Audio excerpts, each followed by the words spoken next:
I'm with Anil Vij, one of the BJP's senior-most leaders in Haryana, not just senior-most, but very influential and most interesting. I'm Jyoti Malhotra, and I'm with my senior colleagues Gitanjali Gayatri and Pradeep Sharma, and this is Decode Haryana, your show on the Tribune, which discusses all the issues, all the concerns that you have in our state, in the state of Haryana and outside. You have grown up reading the Tribune, and now we have this multimedia show. So, dear viewers, do follow us on all our social media handles. But first of all, let me welcome Mr. Anil Vij to the Tribune. Sir, आपका स्वागत है. Sir, ये बताइए मुझे कि ये जो show है, इसको शुरू होने से पहले आप बता रहे थे हमको कि आप अपने कंधे पे किसी दूसरे की बंदूक रख के किसी और को नहीं चलाने देते, आप अपने आप चलाते. इसका क्या मतलब हुआ? नहीं, वो एक इंसिडेंट आप और हम डिस्कस कर रहे थे, तो एक कोई पुराना इंसिडेंट था. समबडी वांटेड कि वो मेरे से किसी का कोई गलत काम करवाना चाहते थे. अच्छा. तो मैं बता रहा था कि मैं किसी को अपने कंधे पे रख के बंदूक नहीं चलाऊंगा. तो ये कौन, ये बीजेपी के अंदर है ये बंदा कि कोई और नहीं, बाहर है? वो सरकारी बात थी, वो मैं बता रहा था. मैं किसी को अपने कंधे पे रख के बंदूक नहीं चलाने देता. किसी को अगर करना है तो मैं खुद करता हूँ, किसी को नहीं करने देता. और जो शिकार वाली बात थी चलो छोड़ो. नहीं बताइए, आप खुद शिकार करते हैं. दूसरों को अपने दूसरों को शिकार नहीं करने देते आपके अपने.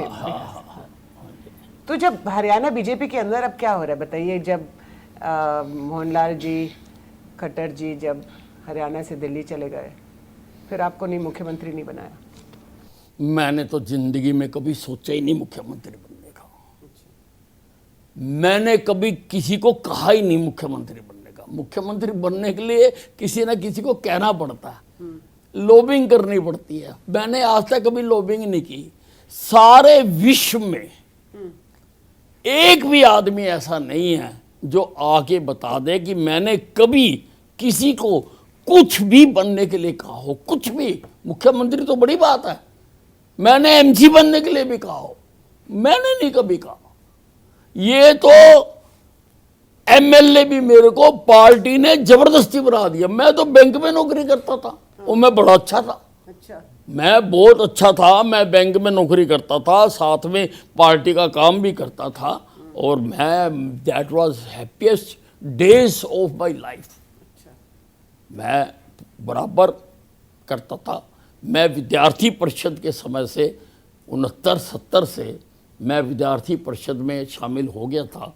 तब से मैं पार्टी की रीति नीति को समझने लगा, और मुझे वो भाई तो मैं इसके मैं काम करता रहा. और फिर मेरी बैंक में नौकरी लग गई 1974 में. तो नौकरी भी करता था और विश्व हिंदू परिषद, भारतीय मजदूर संघ और भारत विकास परिषद में ही मैं काम भी करता था. तो गलती करी आपने बैंक की नौकरी छोड़ के? मुझे ताजिंदगी इस बात का अफसोस रहेगा, ताजिंदगी, कि वो मेरी लाइफ का मैं बहुत पर निकले थे कहाँ जाने के लिए, पहुँचे हैं कहाँ मालूम नहीं, खुद अपने भटकते कदमों को मंजिल का निशान मालूम नहीं. मंजिल का निशान मालूम नहीं सर? लेकिन आप तो बहुत बड़े बीजेपी के बहुत बड़े नेता हैं हरियाणा के अंदर. नहीं, मैं एक छोटा सा कार्यकर्ता हूँ और कमिटेड कार्यकर्ता हूँ. तो आप बीजेपी को देखते हैं, इन द लास्ट 10 इयर्स आपने देखा है, आप मंत्री भी रहे, फिर अल्टीमेटली नायब सैनी जी के नाम अनाउंस होने पर आपने स्टेप डाउन क्यों कर दिया? नहीं, स्टेप डाउन नहीं किया मैं काफ़ी पीछे, काफ़ी समय से मैंने मनोहर लाल जी को भी कहा कि मैं ये मंत्री पद का दायित्व छोड़ना चाहता हूँ और मैं अपनी विधानसभा के लिए अधिक समय लगाना चाहता हूँ. तो मंत्री होकर तो आप ज्यादा काम कर सकते थे अपनी विधानसभा नहीं, में। समय नहीं लगा सकते, सारी प्रदेश का लगाना, और मेरे पास दोनों विभाग, स्वास्थ्य और होम, सारे स्टेट का बहुत समय मांगते हैं, और मेरे हल्के के लिए समय कम मांगते हैं। और आपने उन दिनों इतना एक्शन लिया कि आपका नाम गब्बर डल गया। नहीं, देखिए, लोगों को हक है कि वो आपको कोई भी नाम दे, तो लेकिन आपको पसंद है नाम गब्बर? नहीं, कुछ भी दें। हाँ। मैं तो अनिल विज था, अनिल विज हूं और अनिल विज ही रहूंगा। तो गब्बर अब अंदर से खत्म हो गया? गब्बर अंदर से खत्म हो गया? नहीं, मैं तो पहले भी अनिल विज था, मैंने आपको नहीं, बताया। अनिल विज तो थे, लेकिन लोगों ने प्यार से नाम आपको गब्बर दिया। तो नहीं, वो कई गब्बर नामों से था, बुलाते कहाँ गया? हैं, मेरी बात सुनिए, कई नामों से बुलाते हैं। अब कई जगह लोग मुझे बाबा कह देते हैं, मुझे कोई फर्क नहीं पड़ता, मैं तो अनिल विज। विज साहब, आप कह रहे हैं अभी आपने कभी कोई पद मांगा नहीं, बट आप जब सीएलपी की मीटिंग हुई, नायब सिंह सैनी का नाम आया, आपने प्रोटेस्ट में एक वॉकआउट तो किया? Not in protest, not in protest. मैं आपको बता रहा हूं कि मैंने पहले मनोहर लाल जी को भी कहा, आप पहले कह चुका कि भाई मैं एज एमएलए काम करना चाहता हूँ, मैं अपनी विधानसभा में अधिक समय देना चाहता हूँ। मेरे शहर में कई प्रोजेक्ट चल रहे थे और उनको मेरी निगरानी की आवश्यकता थी। पर जैसे गीतांजलि ने पहले कहा, अभी एज अ मिनिस्टर आपके पास ज्यादा पावर होती है। नहीं, पावर मेरी, आप एक बात और सुन लो, पावर पोस्ट में नहीं होती है, पावर आदमी में होती है, ये बात आप नोट कर लो तो हमेशा के लिए। तो बीजेपी ने आपकी जो बहुत लोगों के पास पोस्टें हैं, हाँ, वो डक्का भी नहीं तोड़ पाते, डक्का भी नहीं तोड़ पाते। जैसे कि बहुत है, मैं किसी का नाम नहीं सर लूंगा। एक नाम बता दीजिए। नहीं जी, नहीं, ये आपका ट्रिब्यून काम में आप पहली है, दफा मैंने आपको कह दिया। अब इस पैमाने के ऊपर आप सारे हिंदुस्तान को छाट लेना। बहुत लोगों को बड़ी बड़ी पोस्टें मिली, वो डक्के के दो नहीं कर सके। तो विज साहब, आपकी मनोहर लाल जी के साथ कैसे रिलेशन थे? मतलब नहीं, मेरे मित्र हैं, अच्छे हैं। मित्र पर आपके कोई मतभेद या मनभेद रहा कभी? नहीं। बिकॉज आप कई बार प्रोटेस्ट कर दे, पिछले एक बार आपने 56 दिन फाइलें नहीं निकाली, आप प्रोटेस्ट कर दे, बिकॉज उनके आपकी डिपार्टमेंट की किसी ने मीटिंग ले ली थी। ऐसा है, हम एक पार्टी में हैं, ठीक है ना जी। अब उसमें ये तो कहीं नहीं लिखा कि हम अपनी बात नहीं कह सकते, हम अपनी बात तो कह सकते हैं, बिल्कुल। और लेकिन अंत में जो फाइनल हो जाता है फिर हम उसको मानते हैं। हमने माना भी राजे, जो उन्होंने करा, जो उन्होंने किया, उसको मैंने मान लिया। फिर ये तो डेमोक्रेसी में अलाउड है। सही है। डेमोक्रेसी कोई गला घोंटू डेमोक्रेसी थोड़ा है हिंदुस्तान तो में। पार्टी के अंदर इसका मतलब डेमोक्रेसी है। पार्टी हमें इजाजत देती है। आपकी हम हर मीटिंग में अपनी बात रखता हूँ, हर मीटिंग में हम अपनी बात रखता हूँ। पार्टी को कई बार रिजेक्शन ये होता है, वे सब मीटिंग में तो बात रखते हैं, कई बार वो बात मीटिंग के बाहर भी रख देते हैं मीडिया के सामने। नहीं, बताओ, जो सी रखने वाली होती है वो मैं रखता हूँ, जो नहीं रखने वाली होती है मैं कभी नहीं रखता। मुझे बहुत सारी बातें पता है, मैंने आज तक नहीं रखी, बहुत कुछ जानता हूँ। तो अब आपके जो नए सीएम हैं नायब सिंह सैनी जी, उनके साथ आपका क्वेश्चन कैसा रिलेशन? वो तो अपना छोटा भाई है, वो तो उसको जिला प्रधान मैंने बनवाया था, वो तो मेरे घर आके ही जिला प्रधान बना था। तो अच्छे रिश्ते हैं इसका मतलब। हाँ, ठीक है, जैसे होने चाहिए, ठीक है, बस छोटे भाई के साथ तो अच्छे होने चाहिए ना, और जैसे होने चाहिए। तो आपको कभी जब सब मलाल नहीं रहा? भी आप इतने 6 टाइम एमएलए हैं, सबसे सीनियर मोस्ट एमएलए हैं, भी पार्टी ने आपका एक तरह का क्लेम को ओवरलुक करके एक बहुत जूनियर आदमी को नहीं, ये सोच का अंतर है। लोग भी इसी सोच से दिखते हैं कि वे अनिल विज को नहीं बनाया, पर मेरी ऐसी सोच कभी नहीं रही। जब मैंने देखी, अब बात मैं आपको बताता हूँ। जब पहली बार बीजेपी की सरकार बनी 2014 में, और जबकि उसको बनाने के लिए मैंने भी बहुत मेहनत की थी, 2009 में मैं ही एमएलए था यहाँ से, और 2009 में आपने देखा कि कांग्रेस की मैंने कैसे धज्जियाँ उड़ाई, कितने मुद्दे मैंने उठाए, नेशनल इशू बने वो सारे, भ्रष्टाचार के मुद्दे सारे मैंने उठाए। और बीजेपी को अकेले लड़ना चाहिए, मैंने अकेले ने ये बात उठाई। आप बताओ किसी और ने उठाई हो? नहीं उठाई।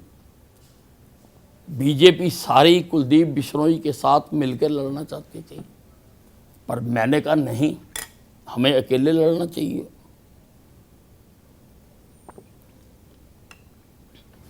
और केंद्र ने मेरी बात को माना, अकेले लड़े, हमारी सरकार बन गई। मिलके लड़ते शायद हमारी सरकार ना बनती। मोदी जी की लहर थी, मोदी जी का तूफान था, मोदी जी पे सारी दुनिया फिदा हो रही थी।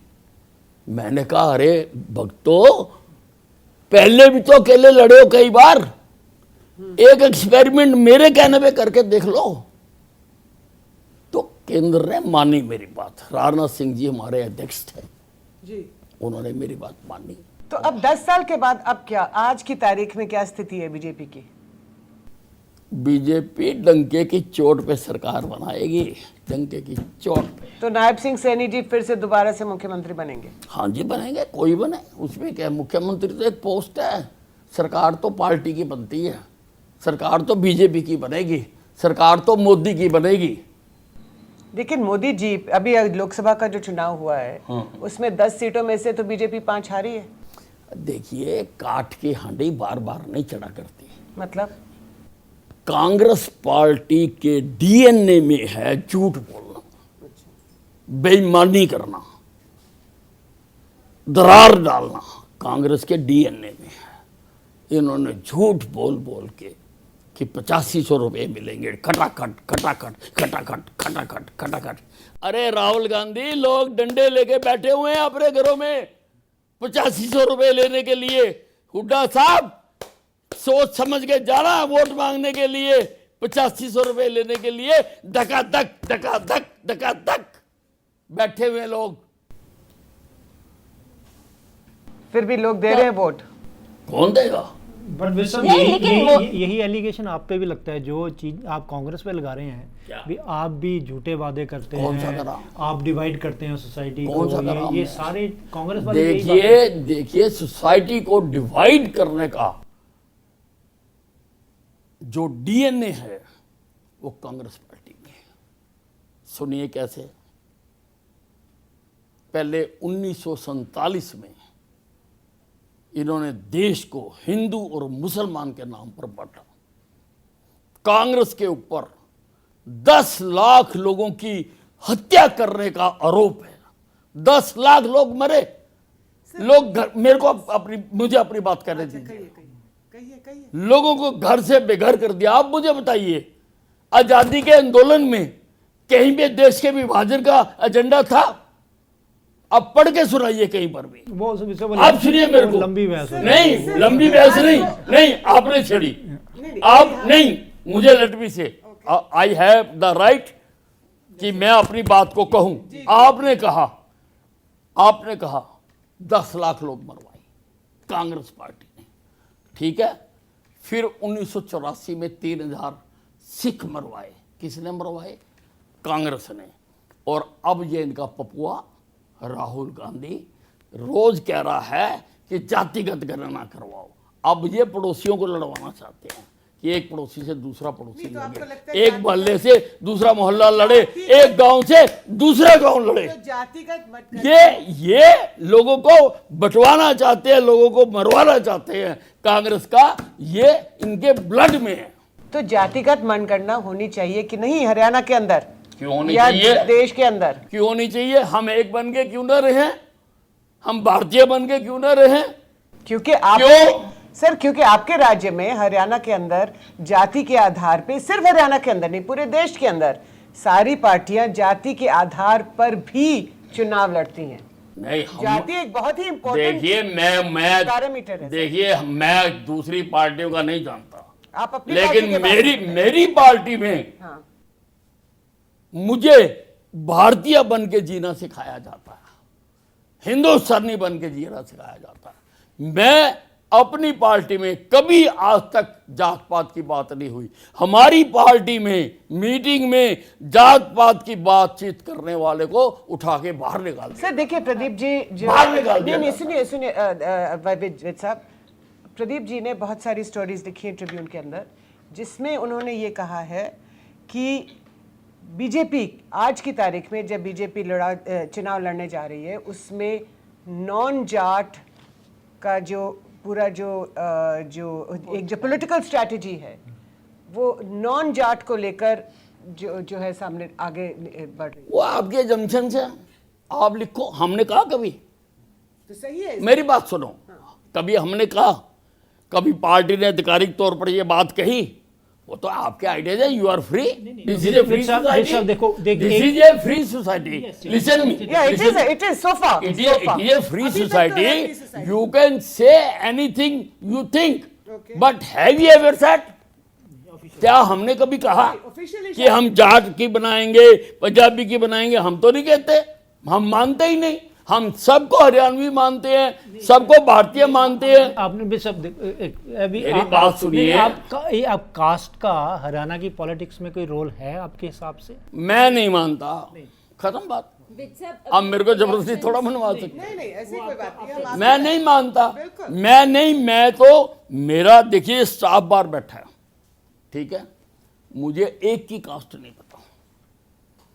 आप चलिए मेरे साथ अम्बाला में, मेरे कार्यकर्ता हैं जिनके साथ में 40-50 साल रहा हूं, मुझे एक की कास्ट नहीं पता। अच्छा विद साहब, मुझे मैंने आज ये तक नहीं बताओ पूछा। कि अभी इलेक्शन चल रहे हैं हरियाणा में, तो क्या मोदी मैजिक जो कम हुआ है, जो लोकसभा इलेक्शंस में दिखा है, वो और कम होगा हरियाणा में?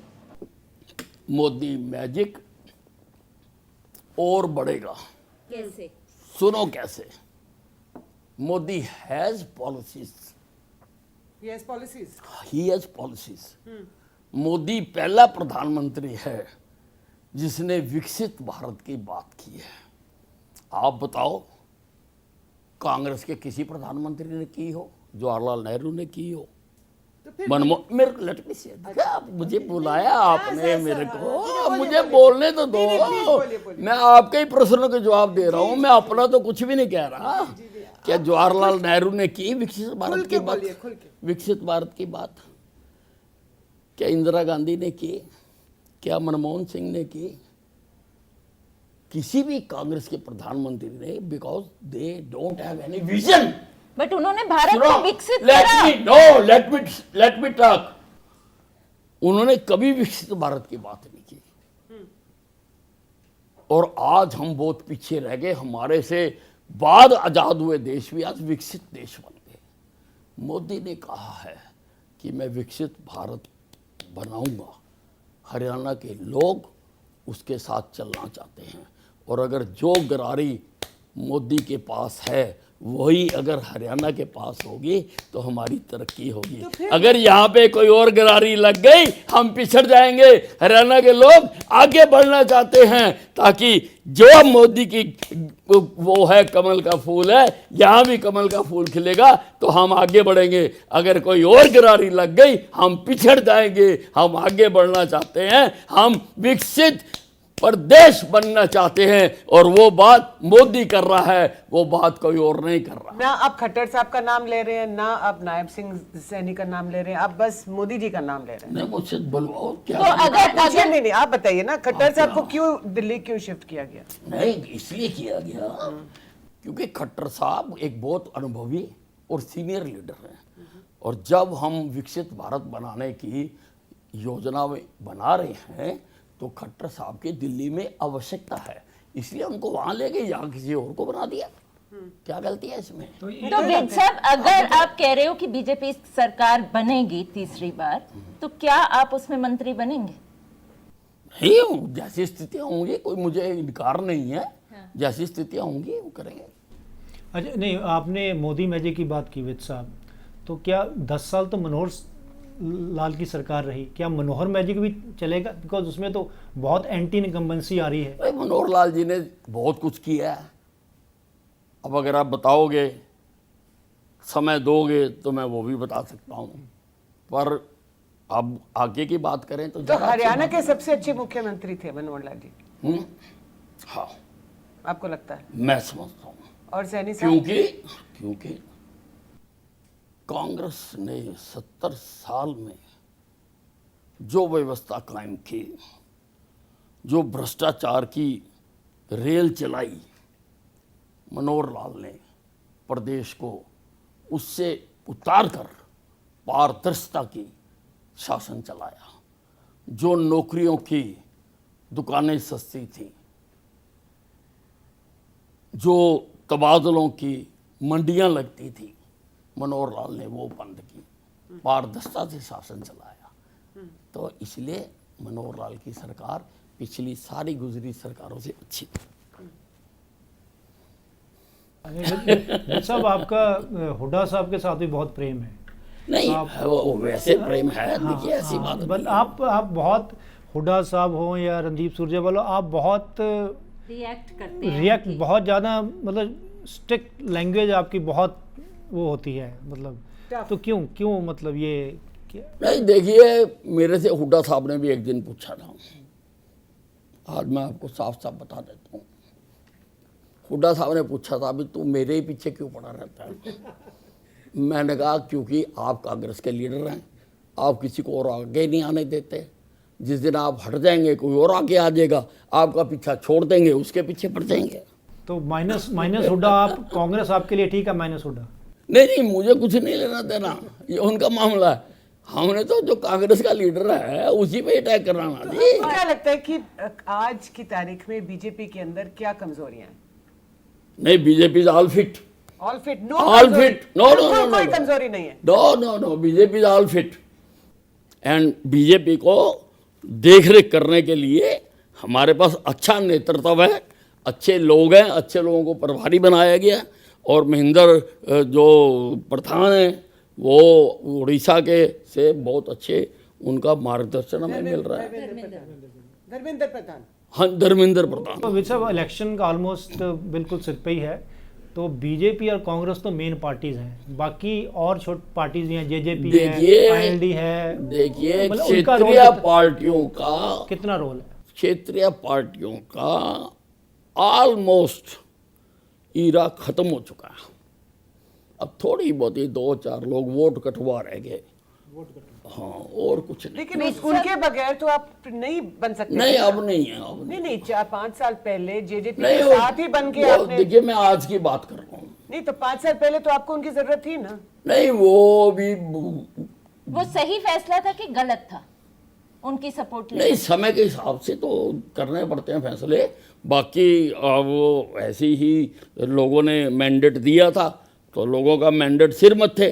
पर अब लोगों से मैं कहना चाहूँगा आपके इस कार्यक्रम के माध्यम से कि अब ये गलती मत करना, अब हमें ही पूरा बहुमत देना। और अगर नहीं देती है, अगर ऐसा नहीं है, मैंने आपके माध्यम से कह दिया, नहीं, और सर, हरियाणा आपने की तो कह जनता दिया, सर। मेरी बात को मानती है, सर, मुझे मालूम है जी। आपकी बात सर मत थे, लेकिन मैं आपसे ये पूछ रही हूँ कि जनता का क्या पता, आज कुछ कल कुछ और। देखिए, अब ऐसा जैसे है, मोदी जी ने, एक मिनट विद साहब, मोदी जी को भी इस चुनाव में 240 ही सीटें आई हैं ना, बहुमत तो नहीं आई, तो जनता का तो कुछ भी भरोसा नहीं हो सकता। मुझे है, हरियाणा की जनता मेरी बात को मानती है। लोकसभा में तो 5-5 किया हरियाणा की जनता ने। अरे वो धोखा करा ना, वो अब बैठे तैयार, जो 85-85 रुपए लेने के लिए, 85-85 रुपए लेने के लिए जनता तैयार बैठी है डंडे लेके। अच्छा, ये बताइए कि हरियाणा के अंदर बीजेपी में बहुत सारे बड़े बड़े नेता हैं। एक हैं राव इंद्रजीत सिंह, दूसरे हैं आप। मैं तो छोटा सा हूँ। नहीं, आपके बगैर पार्टी तो नहीं चल सकती ना सर? नहीं, ऐसा नहीं है, ऐसा नहीं, मेरी ऐसी स्थिति नहीं है। मैं तो बस पार्टी का पुजारी हूँ, बस आप ये मान लो। अच्छा, तो राव इंद्रजीत सिंह जो अहीरवाल के पूरे इलाके के बड़े नेता माने जाते हैं, उनके बारे में? नहीं, he is a very good man, I have met him many times, very good leader, very good thoughts. लेकिन तो एक वो लेकिन सीएम सुन रहे हैं। बनने के नहीं, अब लिए मुझे वो ज़्यादा नहीं, देखो स्टेट की वो पता रहती ना सेंटर की मुझे पता रहती है। मेरा जो मेरी एक वीकनेस है बहुत ज़्यादा, अगर कहो तो मैं आपके साथ शेयर भी कर दूं। मेरी वीकनेस है कि मैं दिल्ली के चक्कर नहीं लगाता। वीकनेस क्यों है ये? वो बस वीकनेस है, मैं जा नहीं पाता और इसलिए मुझे ज़्यादा पता नहीं रहता और इसी कारण मैं पिटा भी हूँ बहुत बार। तो पर है, अब क्या करूँ। मैं पिछले पूरे ईयर में ज़्यादा 8 या 10 बार दिल्ली गया हूँ। अच्छा, हाँ, मैं जाता नहीं और लोग हफ्ते में 2 चक्कर मार आते हैं। तो किसको मिले थे जब आप गए थे? नहीं, वो अब जब जाता हूँ मेरे से तो सारे नेता जो है ना जी, सारे सीनियर नेता मेरे से बहुत स्नेह करते हैं, बहुत ज़्यादा सारे। पर मेरा ये वीकनेस है, शुरू से ही है, कौन कौन स्नेह करते हैं? शुरू से ही है, मोदी जी हुए सभी करते हैं, और सभी करते हैं। विद साहब आपका ये कहा जाता है बात ये है, ये सभी नेता मेरे से बहुत स्नेह करते हैं, पर मेरी ये जो कमजोरी है ना जी, मैं बस यहीं लगा रहता हूँ लोगों में ही बस। नहीं विद साहब, लेकिन ये कहा जाता था कि मनोहर लाल खट्टर जी मोदी के आदमी थे, आप अमित शाह के आदमी थे, ऐसा क्या अब सही ये है? तो आप बांटते रहो, पता नहीं, मुझे तो पता नहीं। मैं तो पार्टी का आदमी हूँ। अच्छा। देखो मैं आपको बताऊं, मैं किसी के साथ नहीं हूँ, मैं पार्टी की विचारधारा के साथ हूँ। तो आप किसी के साथ नहीं है? पार्टी की अकेले पार्टी खड़े- की विचारधारा के साथ हूँ बस। मतलब I have no hesitation to say, I am with nobody, I am with the ideology of BJP. लेकिन क्या आजकल के नेता, आपकी पार्टी के सीनियर नेता, उस आइडियोलॉजी को फॉलो कर रहे हैं? तो आप- I am nobody to comment on anybody. I am nobody. हाँ, I can comment on my thoughts only. सही। तो अब आप हर जगह जाकर गाने गाते हैं। आप एक गाने से एंड करिए हमारा प्रोग्राम। वे सब जो सोचा, वे सब जो करते हैं दिल से करते हैं। वो आपका कुछ दिन पहले वो राम तो वाला साफ दिख रहा है। बड़ा वो मतलब आपने गाया था अभी, हंस चुकेगा घर, बड़ा वो आजकल के पॉलिटिकल थॉट्स पे बड़ा वो जेल करता है। चलिए एक हो जाए। ऐसा ही कलयुग आएगा आपका। रामचंद्र कह गए सिया से, ऐसा कल युग आएगा, हंस चुनेगा दाना तिनका, कौआ मोती खाएगा। हे रामचंद्र कह गए सिया से। कौआ कौन है? कौआ कौन है? ये आपका काम है। On this note, ladies and gentlemen, Decode Haryana with Anil Bij, one of the most interesting episodes that we've had so far. So do watch us, send us your thoughts, your ideas, your suggestions on who we should interview, and your feedback, most of all, on our social media handles. Please do let us what you think. It's up. बहुत बहुत धन्यवाद आपका. Thank you so much for coming to the Tribune.